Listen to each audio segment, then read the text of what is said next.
Hi, my lovelies. This is Tabby here from tabbies.ca, and today I have Ned Burwell from Endless Boundaries. How are you tonight? I'm wonderful. Yourself? Good, good. So you are the first tattoo artist I've had on here. Oh, that's interesting. So can you tell us a bit about what you do? Yes, I got started tattooing at a very young age. I was 10 years old when I did my Wow. first I know, right? And well, my friend, a good friend of mine, gave me a magazine, and for whatever reason, I couldn't get it out of my head. So within, I don't know if it was days or within a week, I was doing homemade tattoos, and I continued doing those until I was 17. And it's just stuck. It's always been a constant in my life. So and I've been tattooing for 30 years. Oh, wow. Yeah, and it's been such a wonderful way to make a living, but more than that, it's just been a wonderful way to explore life, explore people, and learn about the things that they're celebrating and the things that they're healing and growing from. Because people show up for all different reasons when they come to get a tattoo. That's true. And they're probably very personal, a lot of them. A lot of times they are, yeah, very personal. And as a tattoo artist, like I paint as well, but there's no feedback from the canvas, and it doesn't show up with any emotion. But when you're working on people, there's so much to explore, just with the people themselves, let alone the work that we're doing. So, And that can be a really important and very emotional journey for people. Like I know people who like I know my best friend got a tattoo when after her husband died. Like, mhm, we get them for all kinds of reasons, and lots of times they're kind of bittersweet.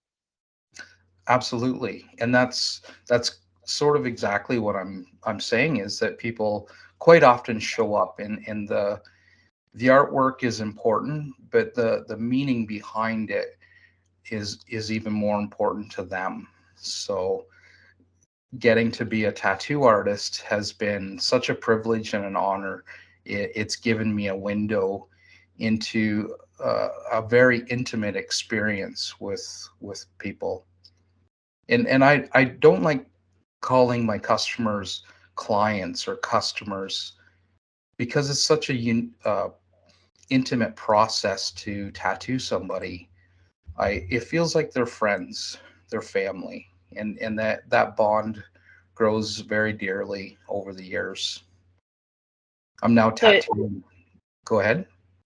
that's all right. I was gonna say now. So it seems like your um your friends come back again and again for more. Absolutely. I'm now tattooing grandkids of some of my Oh, original clients. So it's it's it's been really neat. Like I'm tattooing my original clients, and then their kids and grandkids, which is hard to believe, but well, 30 years. You can raise a child in 30 years. you certainly can. Yeah. So I know you said you got a magazine from your friend, but how did you learn like to tattoo? Well, I thought about this, and I remember my father telling me about doing a homemade tattoo on himself, and I think he told me how he did it. So that was sort of my entry point into doing tattoos. And I don't really want to describe it, because I don't want to I don't want to encourage anyone to start tattooing themselves. But So like, you said you're a painter and you do tattooing. So like, I've never tattooed anyone, but I imagine that it's got to feel a lot different in your hands than like a paintbrush, because the needles are moving, right? Like there's this movement going on with the gun. mhm, I mean, can you speak to that at all? yeah, it's it'd be kind of like the difference between, you know, doing stained glass and painting an acrylic painting, like holding a soldering iron versus holding a paintbrush. Like the tattoo machines they've really changed over the years. I still use the traditional coil tattoo machines, but now I also use pens, like it's a tattoo pen, and it's just like holding a pen, basically. Here's here's what the newer tattoo machines look like, and it's battery operated, and the needles just plug into the end. So the the art form has progressed so much. You know, my tattoo machine that I use today, I Bluetooth it to my iPad to update it. That, So that's a testament of the era we're living in, isn't it? it certainly is, yeah. And tattooing has evolved so much. And uh, about 10 years ago, I got really interested in the history of tattooing, and I drove across Canada interviewing tattooists. So I got a really nice window into where tattooing came from and how it's evolved and grown over the years. Electric tattooing showed up in Canada in around 1920. You know, and Percy Waters brought up some tattoo machines out of Detroit. And since then, you know, the industry has continued to progress, and it's been a very progressive industry. When I started tattooing, there it was sort of just for bad guys and outlaws and scoundrels. Whereas nowadays, like you can find any type of person doing tattoos. I've personally met some really soft-hearted, kind tattoo artists and people that I relate to really well. So it's got to be unique to see that kind of progression in the industry. Like when you started, it was a little bit more taboo, and now it's more widely acceptable. Hmm. It's been really wonderful, and I also credit the person who was my mentor. When I very quickly I was able to get into the good graces of some talented and but not only talented but wise mentors. And my first um, real strong mentor, he was an old sailor from the East Coast, and he was tattooing up in Kingston, and he happened to be one of the best machine builders in the country. And so I I was fortunate enough that he built me some tattoo machines, but more than he taught me all the basics of like the fundamentals, the technical aspects of the trade. But what I really took away from my time with him was more about ethics, and he taught me how to treat and handle my clients, but not just the people that I tattoo, but how to treat life itself and people in general. I remember the first time I went up to have him build machines. He said to me, he said, at the end of the weekend, I want you to tell me why these tattoo machines are better than anything you can buy. And so I thought, okay, I'm going to be a really good student. I wrote down all this technical stuff, and by the end of the weekend, you know, there's 15 points of consideration on how to tune a tattoo machine, and it's talked about magnetics, and it's set up on an XY axis, and you know, just technical stuff. So I at the end of the weekend, he laid the question on me, and I gave him my whole technical uh, playback of what he had taught me all weekend, or actually it was a week long, sorry. And Oh he said, wow. no, not even close. You didn't even come close to it. And I'm like, oh my gosh, like I put a lot into that.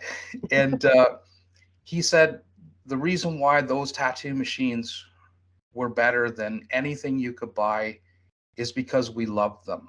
He says, you and I loved them very dearly. We toiled over those machines and we poured our hearts into it. And he says, anything that you pour love into becomes one of the best things in the world. but that's a life lesson. He was this old wiry tattoo guy, but he knew a lot about life. He knew a lot about love, and he I think those are some of the greatest lessons I learned, and it's carried over into my work. He told me to love the person in my chair, respect them, be kind, and where back when I started in the industry, I just wanted to be like all the other tattoo guys. I thought it was about being cool and being rough and tough, but Mac really, my mentor Mac Bragg, he really set me straight and said, it's about the client, the person in the chair. Give all that love to them, and so that I think that's what's really added to my success in my vocation is some of those lessons. And you can see that care, like when you look at your tattoos, you can see the care you take with them. Hmm. They're And very important. These people are trusting me to display their stories onto their skin, and it's a privilege and an honor to get to do that for people. so now it's a privilege and an honor, but when you first started, it must have felt very nerve-wracking Oh to my tattoo goodness. other people.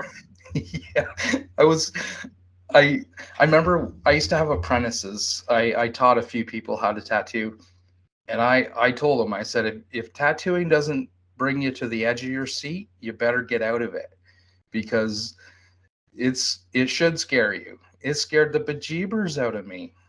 I didn't know what was gonna. I didn't know what I was doing, for one, and I I've always been a caring person, so I didn't want to mess anybody up, and knowing that Yeah. it's permanent, right? But Yeah. yeah, it was very nerve wracking. And there's still days, so that after 30 years, like, you can get into a spot on the body that's hard. The needle wants to bounce. It doesn't hard to get a good stretch on the skin, and it can be challenging. Yeah, that's one thing I didn't take into consideration. You'd have to kind of stretch and smooth your canvas out as you're working on it. Yeah, It would right. be hard. Hmm. And if you wreck a canvas, you can just throw that one away and get another one. You can't really do that with skin. No, no, you can't throw your canvases away. Not so much. So how do you start a tattoo? Like, do you start with a sketch? Yeah, and as as the industry's grown and changed, in the recent years, I started using an iPad to draw on. My last apprentice, he was my godson, and I said no more apprentices, but it was my godson, so I let him through the gates. But he was really adamant about me getting a tablet, because he was drawing on a tablet, and I wouldn't let him do his artwork on his tablet at the start, because you can cheat on it, and make your lines straight when they're not really straight. And but but now I think a good portion of artists utilize tablets to do their drawings on. So that's what I've been using recently. So I'll sketch it on my tablet, and then send it over to my computer and print off the stencil. I still do a certain amount of work where I'm drawing on the skin. Sometimes I've done tattoos completely that way, where I sketch it on with markers, and then away we go. So how do you get it on without sketching it on the skin? Like, is it does it come from your mind? Like you just wing it, kind of? Well, that's the thing about creativity, is it's never from the mind. It, No, that's true.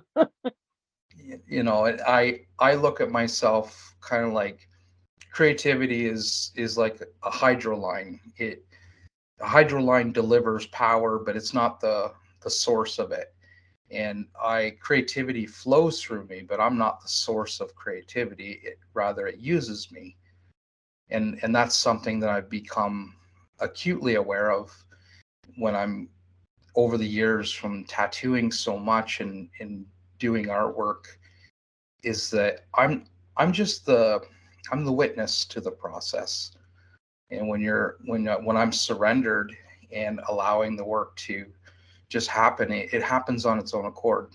Of course, I'm steering and I know how to use my tools efficiently. But the stencils that we make, it's got Genetian violet in the paper. So when we put it on the skin, it makes a really good print and doesn't rub off while we're working. Okay. That's yeah, that's gotta help. Yeah, especially for the detailed tattoos. And then from there, Especially we go ahead. no, no, keep going. From there, we outline the piece. The outline's the foundation of the work, and then we come in and shade and color. I personally don't do color work anymore. I just stick to all the black and gray shading tattoos. I did see some of your color work on the website, and it is gorgeous, though. I I got know you're lucky. not doing it anymore, but it is beautiful. I got lucky on those ones. So what is it about the color? Is it because like I said, I don't have any tattoos and I haven't done tattooing and stuff, but I've heard like different colors they have to have different depths too and stuff. Yeah, the color tattoos they don't hold up as well over the long term. They it always flattens, whereas a black and gray tattoo just looks like it's got a beautiful patina to the piece 20 years later, 30 years later. I've seen old gray shade tattoos and they look beautiful, whereas a color tattoo just kind of looks flat and muddy over time. And Okay. because a lot of the times when I'm painting, the canvas is impartial to what I do. When you're working as a tattoo artist, the person you're tattooing, they may have desires and parameters that they put around the work.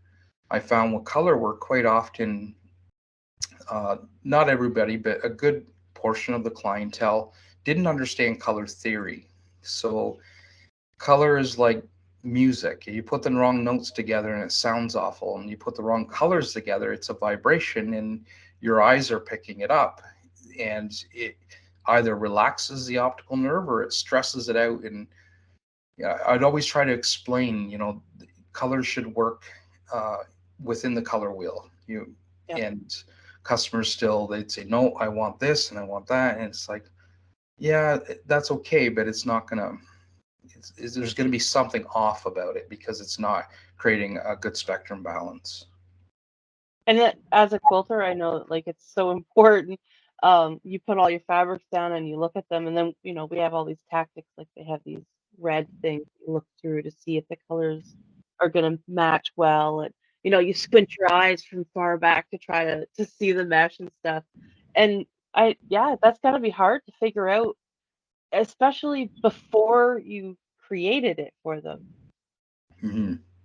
Well, color is a science, right? There's a science behind it, and if you understand how the color wheel works, you know what colors work together in a complementing or a triactor or a quad color scheme, and you pick all the colors that are appropriately spaced. If I'm doing a painting, I can use 4 to 6 colors, no problem, but I make sure there's a balance in there. And you have to. Hmm. Mm. So, when did you decide, like, hey man, I'm really good at this tattoo thing. Think I should sell tattoos. It was, well, I was doing homemade ones until I was 17. And then from there, I got professional equipment. And from that point on, I started charging. My hourly rate back then was, I think I started out at 25, $30 an hour. And, which was a good wage. That was in 1993. It Like was a good way. I was hitting the big time. I was only like 17 years old. And then as the industry's grown and progressed, the hourly wage generally fluctuates between 150 to 250 an hour. So And that's like really intense work too. Like when you're talking an hour or two in the chair, like you you're focused and all crunched up. Like that's hard on your body, isn't it? Um, don't cry for me. Yeah. Yeah, you're not getting poked by needles. No, it's well for me. I don't have any ailments, so I it's easy for me. So I don't have a bad back or I don't have any body problems from working. But I do have a while I'm working, there's a very steady focus, and yeah, that's very important to the work. It's got to be hard because it's not exactly the kind of job where you can be like, oh, I feel a little off today. I'm just gonna slack. 'Cause you have to be on your game the whole time you're doing it. That's right. Yeah, you have to show up every day. There's no way you can't show up to work. Like you, and when I say show up, you have to be present and engaged and focused on what you do. There's a maturing that happens. I used to watch my younger artists when they first started tattooing. They would they would get halfway through the outline and want to be shading it, and then they'd get halfway through the shading and they'd want to be coloring the tattoo. So as you grow in your craft, you learn how to be patient. And I'd always used to tell my artists, you need to end in the same spirit in which you started. And I think that's important with any artist. And I've found that with my paintings and drawings in general, that you that I have to be conscious that I'm not rushing that last little bit. It's easy to want to though, right? Like you're like, okay, well, I've got to do this or this is happening. I'm just gonna hurry up and do. And it's hard to kind of resist the urge sometimes. Hmm. Yeah. So your paintings, how long have you been painting? I started painting in 95, and for the first couple of years I painted quite a bit, and it was mainly on saw blades and milk jugs and you name it, hand saws. I'd paint those, and then for most of my career in tattooing, I would just do I'd paint maybe a couple weeks of the year. I'd do one or two paintings a year, and that was about it. And in the recent years, I've started to do a lot more painting and really enjoyed working on the canvas. During the when we got locked down, I really took my painting to task and painted quite a bit. And they're beautiful paintings. They're very intricate, and it's funny because they almost remind me of tattoos. Hmm. Like I the one. sorry, I was doing a series of paintings where I was painting people's tattoos that I had tattooed. Oh, So I was planning on doing a show with all the paintings, and then I was going to put the picture of the tattoo and a write up of why they got it. But I abandoned that project and started selling off those paintings. I've written a handful of books, and I needed to extract the money out of those paintings to put into my writing journey. and you have been a busy bee writing a lot, and it's all kind of spirituality focused. Yeah, yeah. The the first book I wrote was mental health and spiritual health kind of combined. In 2016, we had a rash of suicide with our youth in Southern Ontario, or in Woodstock, Ontario, and Ingersoll, and so I started doing tattoo fundraisers, and I did little be love tattoos and semicolon tattoos, and to date I've raised I think close to $250,000 for mental health through tattooing, and which is wonderful. Like I say I raised, but the community, because we'd put on an event and we'd have over 1,000 people come to get little tattoos. I think we had probably the largest lineup for our hometown arena that's ever been had. which is amazing. Like there was people lined up for 3 blocks, two and three, 4 people wide to get their tattoos. So And after I oh, sorry. so after I raised a certain amount of money, I decided that mental health is an inside job, and so that's when I started writing books. And it's just another art form for me to express the creativity that that I like to lean into. It's funny that you're talking about that. I don't know what you would call it, but that gathering where everyone got the semicolon tattoos and such, because I know members of my family actually went and got those tattoos as well. Um, Mhm. yeah, I grew up in Southwestern Ontario, so I I'm I know a lot about that area. I actually grew up not very far from Dorchester, so Were you were in Woodstock, were you not? Is no, that I've never lived in Woodstock. I've lived in Tillsonburg, London.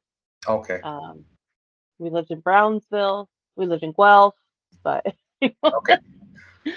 I'm not yeah. sure why, but I had in my mind that you were originally from Woodstock, but I was. No, my sister lived in Woodstock for a good 10 years, but Mhm. not me. Um, but that's wonderful what you're doing to the for the community. I know you were just out last weekend at a mental health talk. Yeah, we had one of our youth take their life in Ingersoll, and so I had a friend call me up, and she was very distraught, and I said, "Well, this is a call to action." So myself and my friend Anna, she's a psychologist from London, and then my friend Paul, the three, and Paul's an international musician. And between the three of us, we all gave a 15-20 minute talk to the community about mental health and suicide. So I And just posted the pitch that on my Facebook profile. and I did see when I was looking at your information, you spent some time with, and I'm probably gonna say it wrong, the Ishaya monks. Ishaya monks, yeah, Ishaya monks. yeah. The tattooing, and I've met a lot of old traditional tattooers. I've met a lot of tattooers over the years.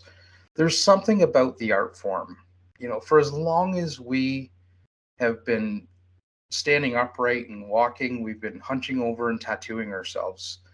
They've found tattoos on the bodies of all the different cultures, dating going all the way back.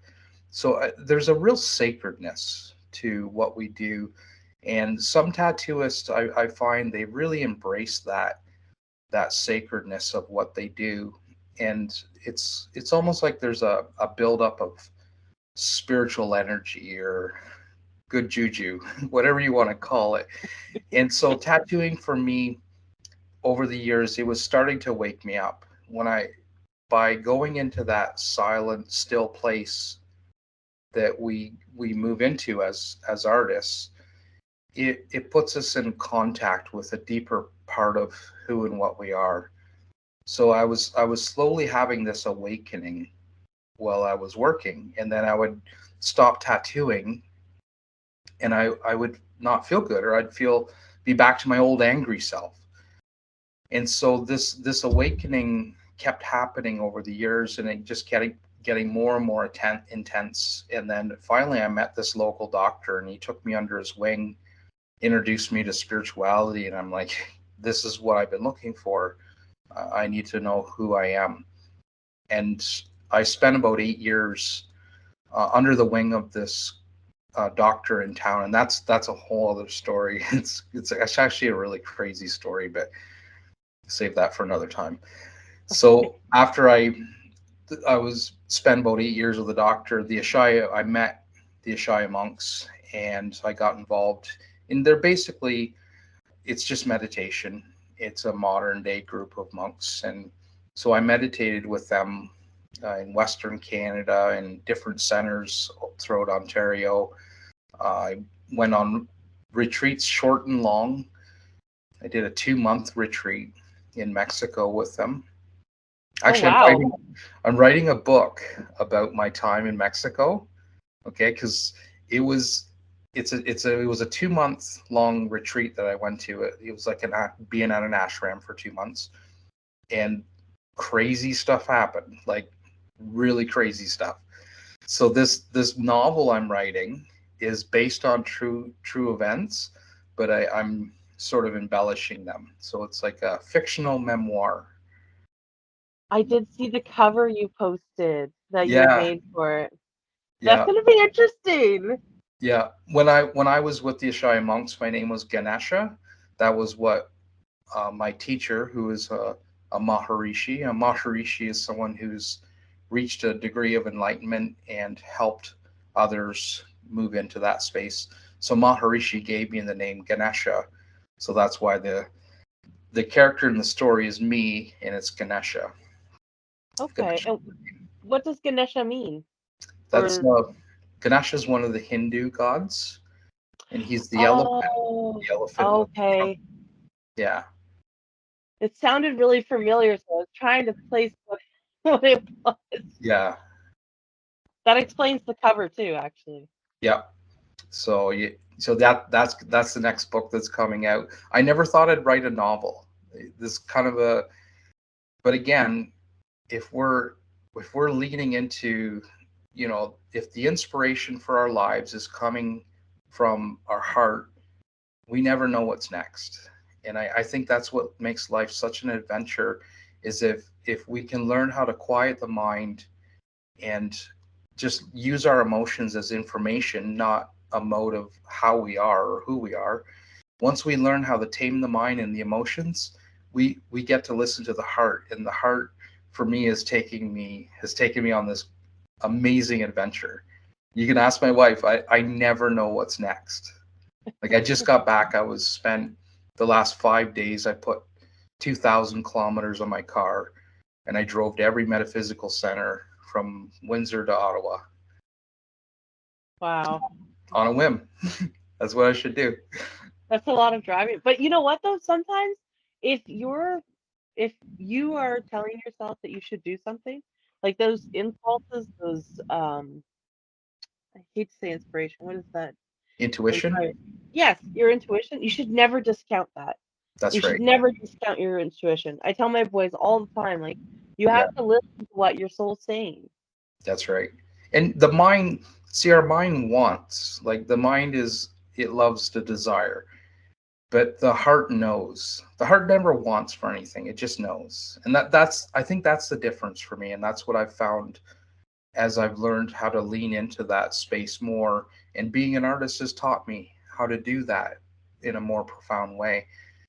As I've learned to lean into that quiet space in my heart, it just knows. It doesn't want for anything. It doesn't desire or wish. It just knows. It says, Ned, go do this. And so my job is just to listen. And again, that's what makes life such an adventure. Yeah, you should always wake up not knowing exactly what you're going to do that day. 'Cause if you know exactly what you're going to do when you wake up, you probably have a boring life. Yeah. Invariably, if we just follow the mind, it'll be like Groundhog Day, because the mind's on repeat. And the Ashai monks taught me that. They said 80% of our thoughts we had yesterday. And it literally goes on repeat. They've done some studies with this at a couple different universities, and the mind literally thinks we the same thoughts just drop into our mind every day. So the heart, rather, it that's where it gets really interesting, because it just brings up the most random things, and I think that's again what makes life an adventure. No, life is definitely an adventure. When I was looking at your stuff, your paintings, particularly, they're very spiritual, but it's kind of a mirage of like different religions and stuff. So you have Hindu gods on there, but you also have depictions of Christianity as well. Hmm. Um, is that like, are you just drawing what you enjoy necessarily, or Well, I when I left the monks, I went and took psychology. So I went from spirituality to science, and now I'm ordained, or I'm a chaplain. I was ordained from in one church, and I changed that ordainment, and I'm a chaplain now, so I can marry people, and I do a lot of funerals and weddings.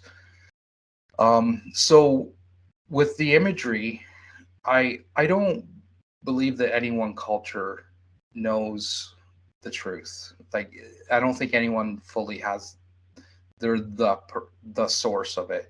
And I think if you boil it all down, it makes the same soup. So, in my office, I have a Ganesh, I may have a Krishna painting, and I have a Jesus and a Mary. Like, I just, and I also love religious art. Like, when somebody has painted something with devotion, then there's just this energy about it. So.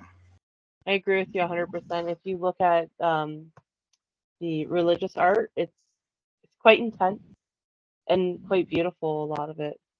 Mhm. I Um, think there's like, when we're painting, even, and it doesn't have to be a religious painting or even a spiritual one, but when you're painting and you're holding a lot of love for what you're doing into that, and there's just a, I think it's a reflection. We see a reflection of the divine through the work. There's a radiance that shines forth that you just can't really explain, but it's there. And I found that with certain artists over the years, as they sort of lean into that silent space in them, or they become more attuned with the nature of their spirit or soul, that their work sort of radiates a different life. okay, I can see that. I've been a Big Brother a few times with the Big Brothers agency. And so I was out on an outing with one of my little brothers one time, and we were going to a powwow up north. And it Oh, I was, love powwows. yeah, it was really cool. There's Aztec dancers and all kinds of really cool stuff happening. So we were coming leaving the powwow, and we're up in Tobermory, or Wyerton, and if we went right, it would take me to Tobermory, which wouldn't take me home. If we went left, we'd start heading towards home. So I got to the corner, and my heart said turn right. My intuition said go right. So I pulled the car over, and I looked at my little brother, and I said, well, we got a bit of a situation here. My intuition says that I should go right, but that's a problem because it's not going to take us home.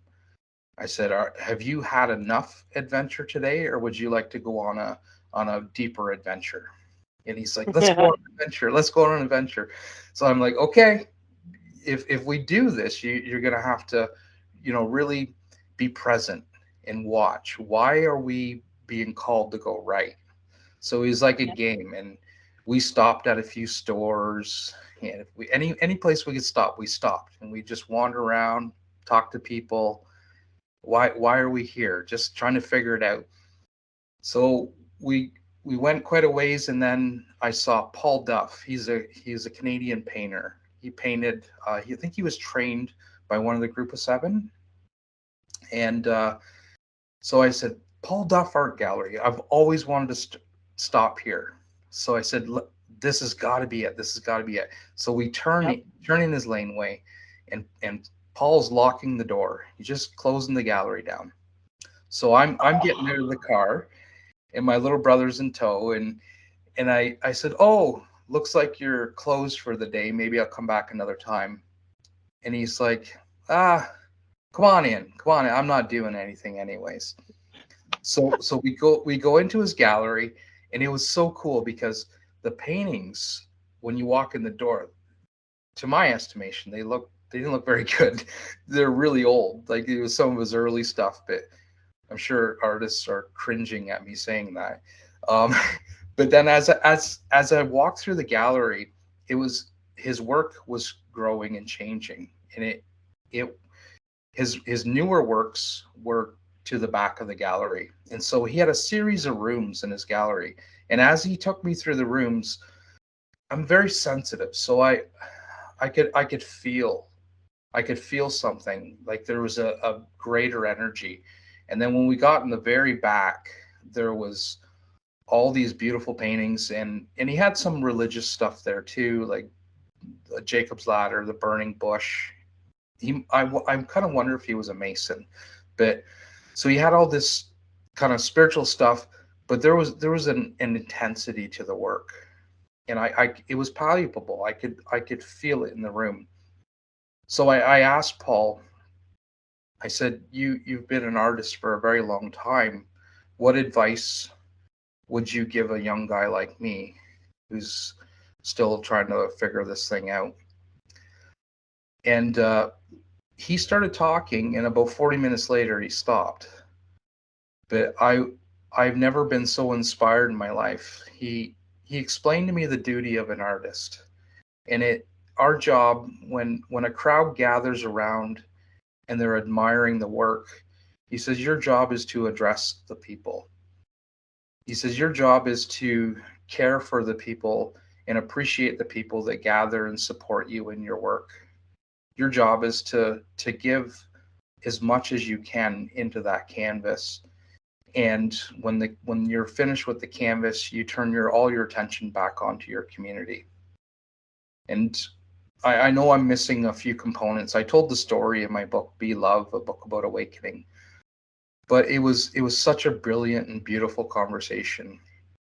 So after he was finished talking, my little brother and I got in the car and we're driving down the road, and I said, I think we found what we were looking for.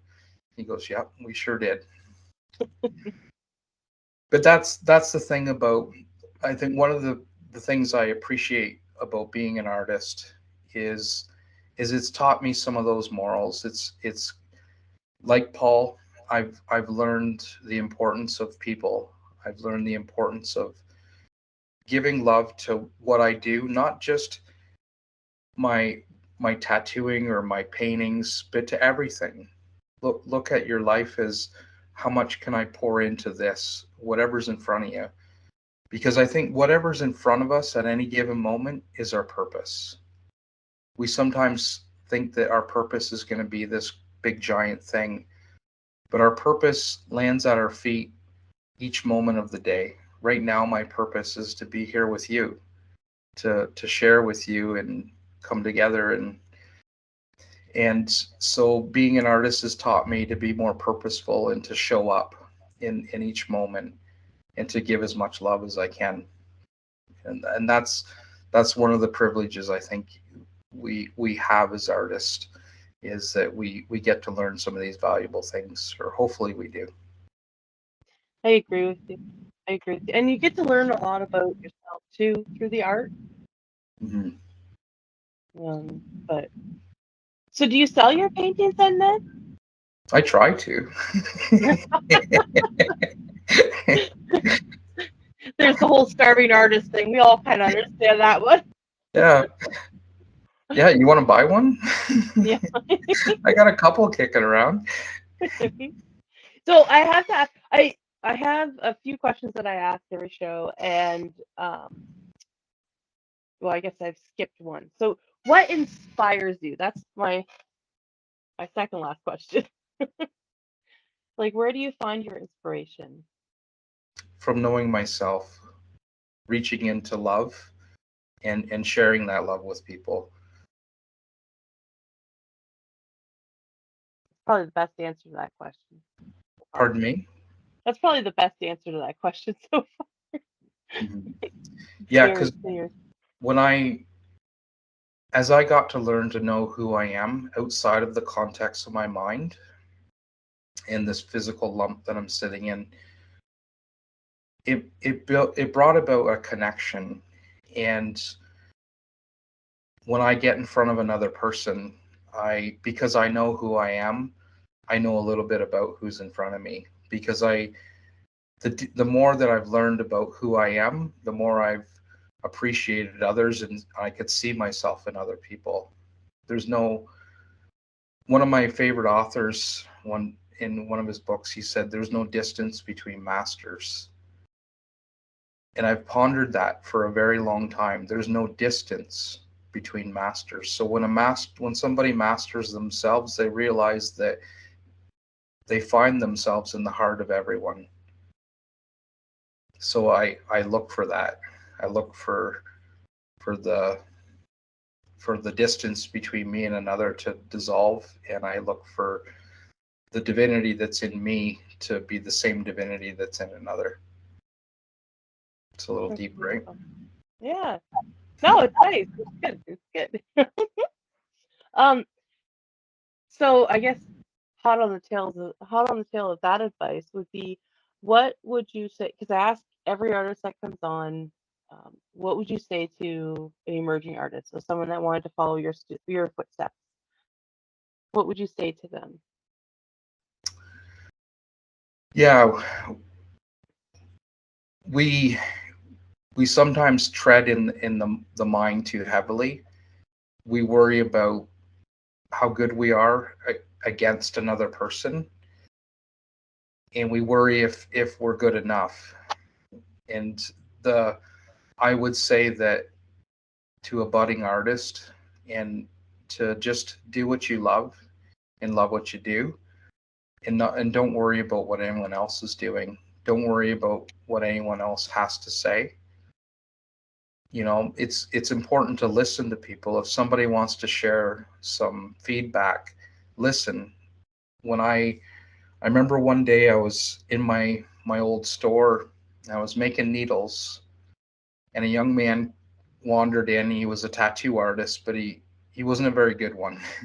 And I knew who he was when he told me his name. I'm like, okay, I've heard of you. He's did a lot of bad tattoos. But I was sitting there soldering needles, and he says, "Hey, I know a trick how to do that better." And I says, "Oh yeah, what's that?" And so he taught me how to tighten my needles better, because we used to have to make our own needles. We'd buy them all loose, solder them together, and solder them onto bars. And that's what then we'd sterilize them and tattoo with those. But I if I hadn't have been, you know, if I hadn't have really been with it, I would have not taken his advice, or I would have not. My ego would have got the best of me. The voice in my head, who I think was me, is the ego, right? So, but I listened to him. I just, yeah, show me how to make these things, and he taught me something. So, to a young artist, you can learn from just about anyone, and your greatest enemy will be the voice in your head that you think is you. Also, very good advice. No, it is very important because sometimes we get so caught up in ourselves that we're not able to kind of do the work we're meant to do. Mhm. Yeah, and sometimes people begin to think they're more important than another once they get a little bit good at something.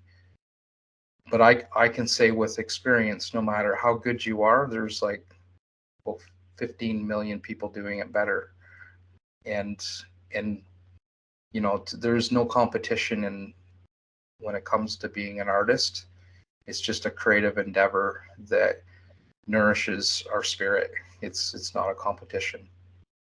Yeah. No, I would agree with that. It's all about making the art that's true to you, whatever Yeah, that happens to be. sure. So, how many books have you written now, Ned? I've got four main books that I've written. The newest one's called Awakening to Peace. I thought it was a relevant topic that we needed to hear about right now. And the one before that was called Awakened, the reality of what is. It's a pretty heavy book. And I wrote a quote book, just daily inspiration. And then my first book was called Be Love, a book about awakening. And how long ago did you write your first book? It was 2018. Oh, so So you've been busy writing for 5 years, 4 books. I've been very busy. And but what I've liked tattooing, like painting, it wasn't me writing. I was just the first reader of these books. I got to read it first. And a lot of the material that's come through in each book, I sort of I stand back and go, wow, that's really beyond me. Like the books are generally smarter than me, and the books have been they've shown me where what I need to learn, because when I write, I use bottom to top processing. So typically when we process information, we start out with what we know and we work into what we don't know to explore that. I do it the other way. I start out with what I don't know.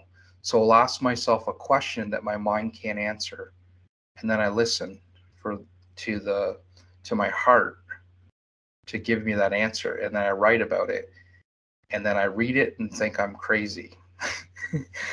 But no, so then I read the work and then I have to try to make sense of it, and how can I bring the writing may be uh, based in a nonlinear reality that doesn't fit into the general paradigm of how the world operates, because most people are operating on the Newtonian paradigm, and everything Thomas Troward from the 1800s said, man is measurement.